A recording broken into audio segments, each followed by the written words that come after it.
Fungsi Al-Quran yang ke-8 adalah sebagai sumber informasi terpercaya tentang hakikat manusia yang sebenarnya. Banyak filosof dan ilmuwan yang mempelajari dan meneliti tentang diri manusia, karena banyak sekali memang rahasia yang tersembunyi dalam diri seorang manusia itu. Manusia bukan cuma makhluk fisik, tapi juga dia makhluk rohani, dan banyak sekali kesimpulan dari ilmuwan dan filosof itu tentang manusia hanyalah sekedar kira-kira belaka, bukan kesimpulan atau hasil penelitian yang pasti. Sementara Al-Quran yang diturunkan Allah Rabb semesta alam, yang diturunkan oleh Allah yang menciptakan, mengatur, dan yang paling tahu bagaimana tentang manusia, juga membicarakan tentang manusia itu. Dan tentu apa yang dibicarakan Al-Quran, yang dikupas Al-Quran tentang manusia ini adalah informasi yang paling benar tentang bagaimana hakikat diri manusia. Ketika Al-Quran menceritakan manusia itu bukan cuma sekedar mempunyai akal, tapi juga mempunyai nafsu, maka inilah yang paling benar tentang manusia. Bagaimana sifat-sifat manusia, sifat positif ataupun sifat negatifnya, bagaimana juga sifat akal manusia, bagaimana juga tentang ruh. Maka informasi manusia dalam Al-Quran ini adalah informasi yang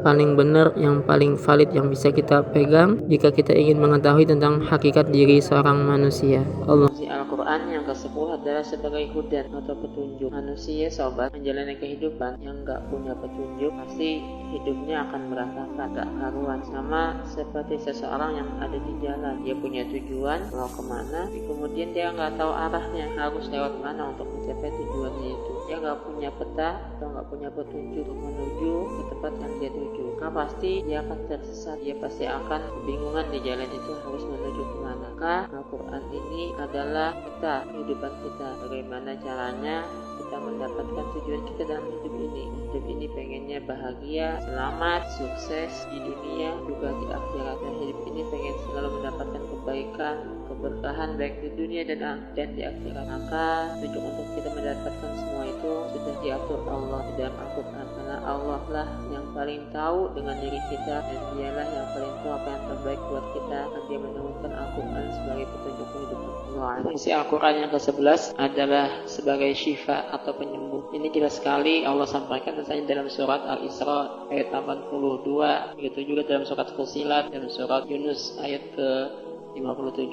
Bukan cuma sekedar penyembuh untuk penyakit yang ada dalam hati kita, bahkan juga penyakit fisik kita, sekalipun sakit kepala, sakit di perut, sakit pendengaran, penglihatan, atau sakit apapun, semuanya insya Allah bisa disembuhkan dengan Al-Quran. Maka seharusnya sobat, setiap kali kita sakit, setiap kali kita merasakan sesuatu yang gak nyaman, baik di fisik ataupun di dalam hati kita, seharusnya kita segera kembali kepada Al-Quran, karena dialah penyembuh, obat yang paling gampang untuk kita temukan. Jangan kita mencari alternatif yang lain dulu selain Al-Quran, karena ini adalah solusi obat yang Allah berikan untuk kita yang paling gampang. Maka dari sini kita bisa ambil juga sobat, setiap kali ada masalah, kembalikan dulu kepada Al-Quran, balik dulu sama Al-Quran, jangan nyari solusi di tempat lain dulu, karena dari syifa inilah kemudian kita akan bisa membawa Al-Quran kemanapun. Dengan syifa inilah kemudian solusi itu kita dapatkan dari setiap permasalahan kita. Fungsi Al-Quran yang ke-12 adalah sebagai sumber kebaikan dan keberkahan. Jika kita ingin mendapatkan kebaikan dan keberkahan berlimpah yang banyak dan terus-menerus, maka jalan terbaik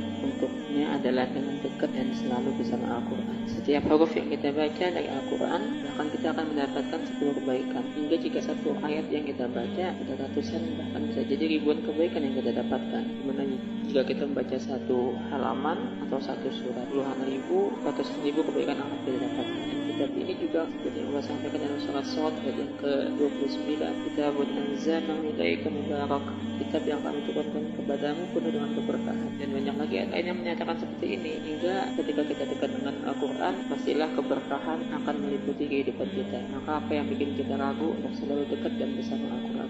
Fungsi Al-Quran yang ke-13 adalah sebagai sumber inspirasi. Inspirasi apa? Ya untuk semua hal, dari inspirasi masalah keduniawian ataupun ataupun masalah keukhrawian, dari inspirasi ilmu pengetahuan sampai inspirasi masalah-masalah kehidupan. Hingga bisa kita lihat dari ketika diturunkannya Al-Quran, maka berkembanglah berbagai macam hal. Ilmu pengetahuan berkembang, masalah sosial berkembang, peradaban berkembang, pemikiran manusia berkembang, semua aspek berkembang ketika Al-Quran diturunkan. Ini karena memang Al-Quran tadi adalah sumber inspirasi untuk semua hal, bukan cuma sekedar masalah-masalah yang kita anggap masalah akhirat, bahkan masalah dunia sekalipun, semuanya dibicarakan, dikupas, dan menjadi inspirasi Al-Quran itu untuk semuanya. Fungsi Al-Quran yang ke-14 adalah sebagai sarana untuk lebih kenal dan dekat dengan Allah. Sobat, kita tahu bersama Al-Quran ini adalah kalamnya Allah, perkataannya Allah. Jika kita ingin mengenal seseorang,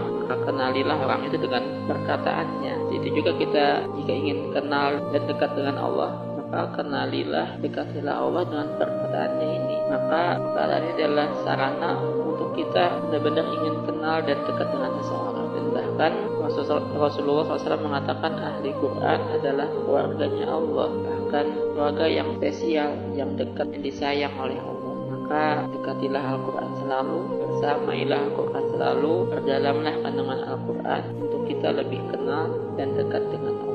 Fungsi Al-Quran yang ke-15 adalah sebagai sarana untuk kita lebih dekat dan lebih kenal dengan Rasulullah SAW. Dalam Al-Quran, cerita yang paling banyak kita temukan adalah cerita tentang Rasulullah SAW dengan sahabatnya, dari ketika beliau di Mekah sampai ketika beliau di Madinah. Yang paling banyak disanjung, yang paling banyak dipuji, dan yang paling banyak disebut dalam Al-Quran manusia juga adalah Rasulullah SAW. Orang yang bahkan kita diperintahkan untuk banyak bersalawat menyebut namanya dalam Al-Quran juga adalah beliau. Dia juga adalah orang yang paling banyak membaca Al-Quran, yang paling paham tentang Al-Quran, dan beliau juga selalu menganjurkan umatnya untuk selalu bersama Al-Quran. Maka ketika kita membaca dan mempelajari Al-Quran, kita tetap akan semakin dekat dengan beliau Sallallahu Alaihi Wasallam, karena akan banyak sekali kita temukan cerita tentang beliau, sanjungan tentang beliau, dan membuat kita merasa lebih dekat kemudian dengan beliau. Dan dia juga akan sangat dekat dengan kita, karena dengan begitu, dengan bersama Al-Quran, kita telah menjalankan anjuran beliau Sallallahu Alaihi Wasallam. Fungsi Al-Quran yang ke-16 adalah sebagai mau'izah atau pelajaran. Ini yang Allah sampaikan dalam surat Yunus ayat yang ke-57. Pelajaran apa? Ya, pelajaran untuk semua hal Al-Quran ini, baik untuk masalah duniawi ataupun ukhrawi. Kita bisa ngambil pelajaran dari cerita-ceritanya, kita bisa ngambil pelajaran dari nasihat-nasihatnya, begitu juga dari permisalan, perumpamaan, atau apapun. Karena inilah Al-Quran, pelajaran yang terbaik, pelajaran terindah, pelajaran yang tidak akan bisa kita dapatkan di tempat lainnya, yang bisa menandingi Al-Quran Al-Karim ini. Allahu a'lam.